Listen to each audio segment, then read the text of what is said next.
আমাদের চট্টগ্রামে অতিরিক্ত বৃষ্টির কারণে বন্যা হয়েছে। সেই বন্যার পানির কারণে জেলা উপজেলায় গ্রামে গঞ্জে অনেকের ঘরবাড়ি ভেঙে গেছে, নিঃস্ব হয়ে গেছে। সেই করুণ দৃশ্য দেখার জন্য জামাতের আমির স্বয়ং আমাদের এলাকা আসছেন।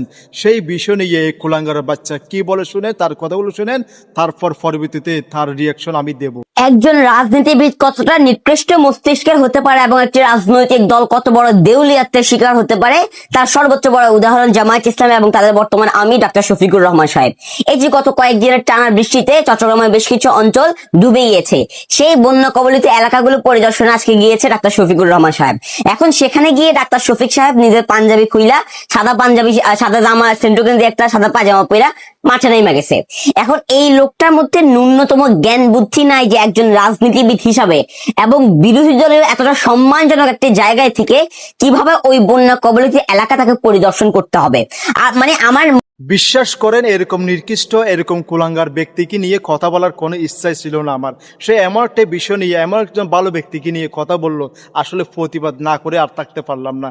তো যেদিন যেদিন আমাদের এলাকা আসলো সেদিন ছিল শুক্রবারের দিন, ছুটির দিন, সবাই এসি রুমে ঘুমাচ্ছে। আর জামাতের আমি ছুটি না কাটিয়ে, অবসর টাইম না কাটিয়ে সেই আমাদের এলাকা চলে আসলো। আমাদের মানে কি করুণ দৃশ্যগুলো দেখার জন্য সে নিজে চলে আসলো।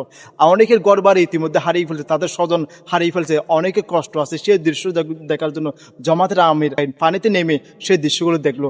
সেই বিষয় নিয়ে যখন এই কুলাঙ্গারটা যখন কথা বললো না, আসলে নিজেকে কন্ট্রোল করতে আর পারলাম না।